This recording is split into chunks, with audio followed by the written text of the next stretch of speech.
Now I think I'm better prepared.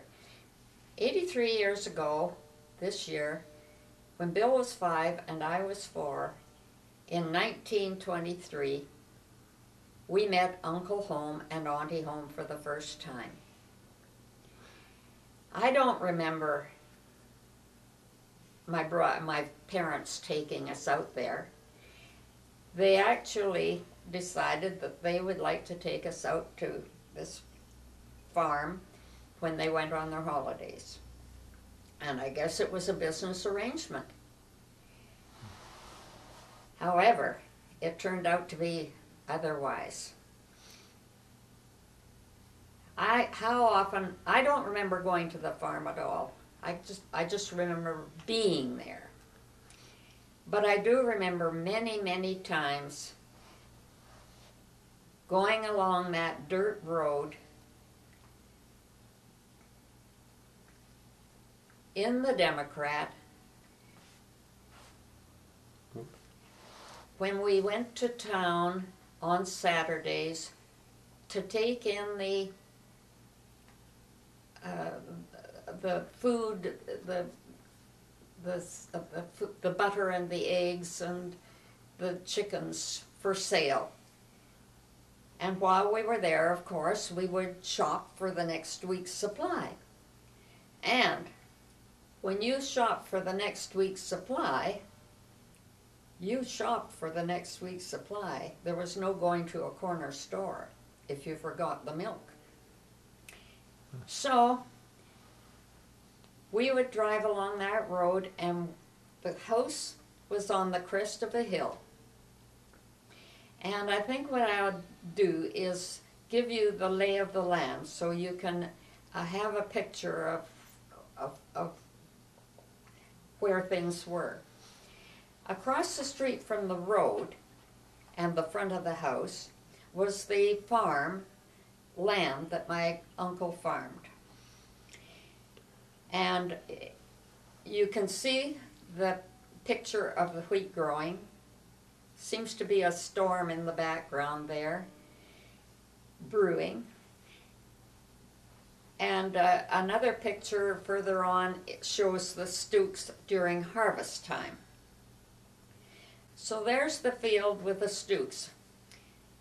After they've weathered in the sun for a few weeks and they're dry, the wheat has to be pretty dry, the seeds, the kernels, the threshing gang is brought in. The threshing gang is a group of men who bring all the equipment, and they go from one farm to another in the neighborhood. And they're there for 4 or 5 days, and they thresh all the wheat. And of course, that's a busy, busy time for the lady of the house, because she has to feed them. And I'm telling you, they eat. I'll never forget it as long as I live. She made a pie apiece for lunch and dinner. She just kept going, and oh, they ate like, oh, you wouldn't believe. She'd take lunch out to them in the field? I don't remember doing that. No, I think they came in for lunch, and I think they came in for dinner. And of course, they slept in bunkhouses at night. And I don't know about those bunkhouses. I can't remember. I can remember 1 or 2 on the property, but there were quite a few men there in that threshing gang, and all the equipment, and then they'd move on. So that's the threshing gang. Now across that property, across the land was facing north. Now we'll go east, and on the east is a corral where we had horses could graze. Were they your horses? Small area. They were Auntie's horses, yeah. And there's 2 horses there to show you exactly what it was like. But there used to be maybe a calf there. As I can remember, we could climb up on the fence and let the calf we'd hold our hand in, and the calf would suck your hands, your fingers. And that's the east part of the property. Now, on the south, we have the land that is endless. It's prairie land, grassland. It's never been cultivated. It's virgin land. And I think that land all belongs to the province of belonged to the province of Alberta. But it's very good pasture land. And that is where the cows used to pasture in the daytime. They'd be put out to pasture. And there they are. That land, on that land, there were different animals. There were antelope, those white-tailed antelope that roamed in herds across the prairie. There were coyotes, and the coyotes, you didn't see them very much in the daytime, but you could hear them baying at night at the moon. And they just cried like a child almost. And there were badgers, and a badger is a medium-sized dog, but they make big holes. They have big holes that they burrow, and you have to be very careful when you do walk in a field, because you could sprain an ankle. You could walk in one of those holes and not see it. Badgers kept pretty well out of sight. Gophers are different. They just sit up there and keep an eye out for everything. And then, of course, if there was a bird flying over like a hawk or something, if there was any danger, they would make a squeal and they would just disappear into their hole.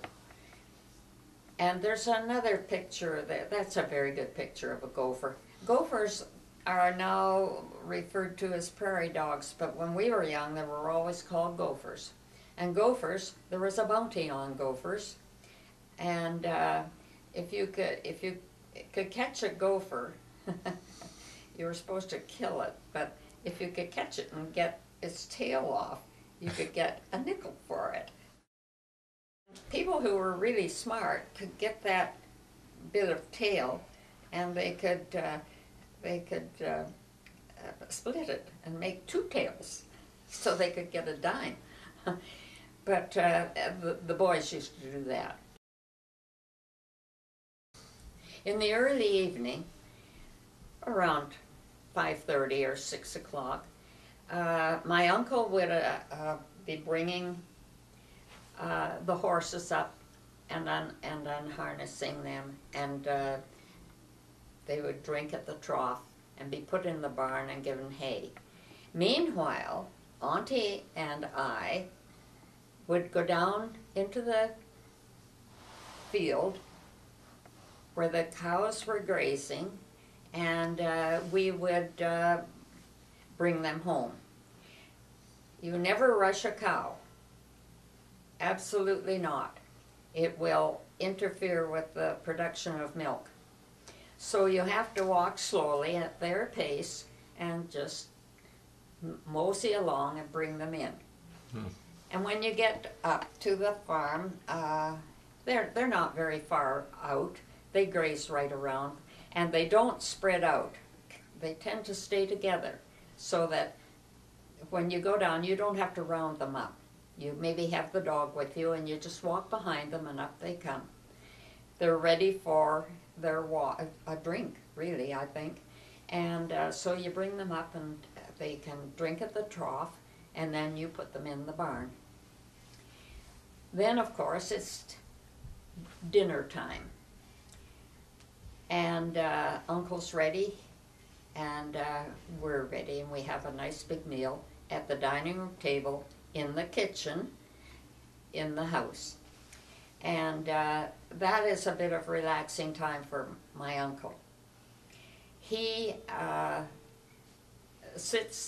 they sit around and talk for a little while after dinner, and he always used to roll a cigarette, and he always rolled his own, and he would roll it in his left hand, and my uncle was missing